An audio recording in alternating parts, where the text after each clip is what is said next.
Hi guys, Alex here from Drayton's. Here we've got a Volkswagen Golf 1.4 TSI 8.7 kWh GTE Advance, finished in Indian grey metallic paint.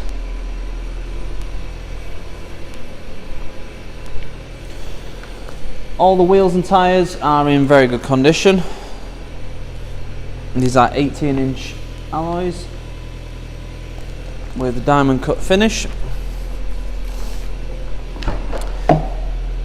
At the back you do get a generous boot, and the back seats will fold down if you need any extra space in there.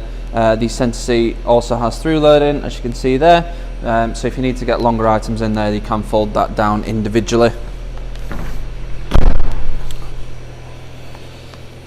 This car has got MOT until January 2024 and will come with a full VW service history.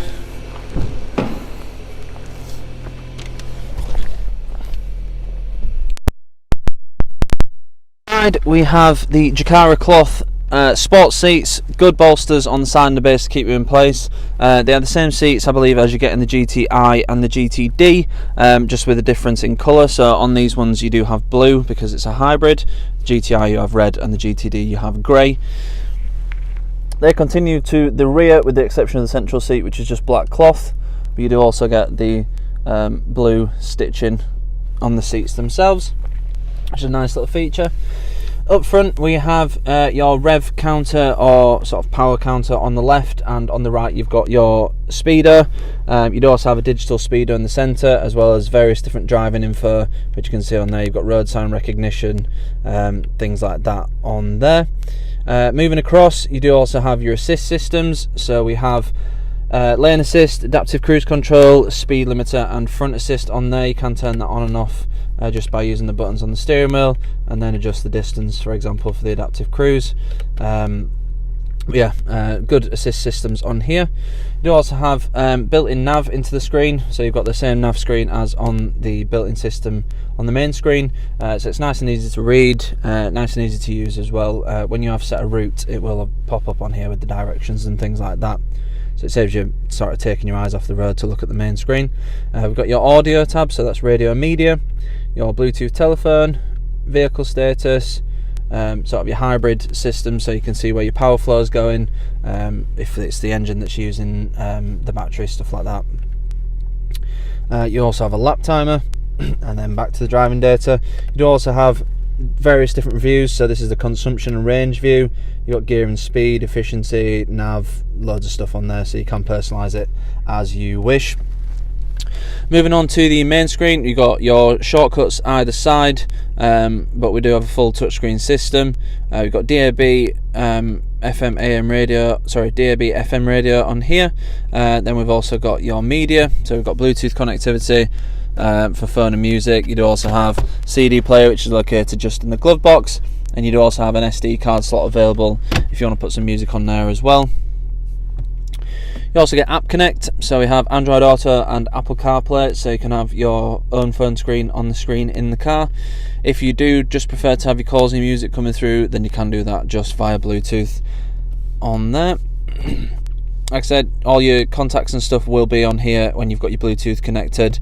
You do also have your nav on here, so it's either between, you can have the nav on the central screen, which will then change the nav on here to a compass, or you can have it the other way around, but it's nice and easy to use. But if you are using Apple CarPlay or Android Auto, then you're probably going to be using your favourite map system, whether that's Google Maps or Apple Maps or Waze, so that will be on the main screen, not on the driver's display. But you do have that option if you want to use that. You do also get live traffic updates on here as well, so starting from your closest area and moving further out to where you're going, so you can check on that if needs be. Also got all your vehicle info on here, so you've got a performance monitor, which is the sport settings. You've got your e-displays, so your sort of electric range, hybrid capacity, stuff like that on there, and then you've got driving data and your vehicle status on there as well. You also have all your settings for your parking sensors and things like that on there, which is nice to have. So you can change the volume and stuff of the parking sensors themselves. You've also got your power charging settings on there too. Then you do also have your aircon settings on here as well. You do have separate aircon controls, but just to give you an overview, that is on there. Moving down, we've got a dual zone climate control system. So you've got a temperature for the driver, temperature for the passenger. You can sync them both up as they are now, so when you change the driver, the passenger will change, or you can have them both separate. You do also have heated front seats, which is very nice to have, especially when it gets a bit cold. Got a USB input just in here in this little storage area. You've got an automatic gearbox, so you've got standard drive, and you've also got regen brake mode as well, so to recoup a bit more energy into the battery and stuff like that. You will see it change to B just on the bottom there, or D for standard drive, and then you do have manual as well for the gearbox if you want to use that. You do also have a rear camera with the parking system, so you've got front and rear sensors with the display, which you can see just here, and then you do have a rear cam as well, nice and clear, nice and easy to use on there too. We have GTE mode, so that's your sort of performance mode, so the engine and the motor will work together to give you the best performance it can. Then you've got your various different E modes on here as well, so when you've got enough charge you can use electric only. Then you've got various hybrid battery hold and battery charge modes as well. We have an electronic parking brake, hill hold assist, a couple of cup holders, 12 volt socket, and you do have some storage in the centre console there as well.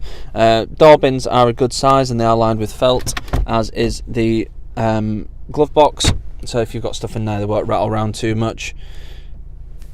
And then we have a GTE Sports steering wheel, so you've got blue stitching, because it is a hybrid, so they use the blue stitching. On the left you've got the controls for your assist systems, your volume controls, and on the right you've got the controls for the main screen in front there. On the back you've got the paddle shifters, you also have rain sensing wipers, automatic lights, and heated and electrically adjustable wing mirrors with electric fold as well. Moving to the back, as I said, you've got the same cloth as the rear, as the front. You also have ISOFIX points on the outer rear seats, and the through loading in the centre seat there as well. So if you need to use that, it's fairly simple to use. You do also have storage pockets behind the front seats and decent sized door bins in the back as well, again lined with felt. The blue inserts at the front end in the lights and also on the front bumper. It's a really nice looking car. It's got a good amount of perk as well when you need it. I think it's around 200 horsepower. So it's a fun little car to drive, and it still drives like a Golf, which is really good. It will come with 6 months gold cover warranty, which can be extended for as little as £199 for an extra 6 months. We also have a range of finance options available, so if finance is something you're looking for, then we can help you out with that as well. If you need any more information on this car or any of the other cars we have in stock, please go to draytons.co.uk. Thank you.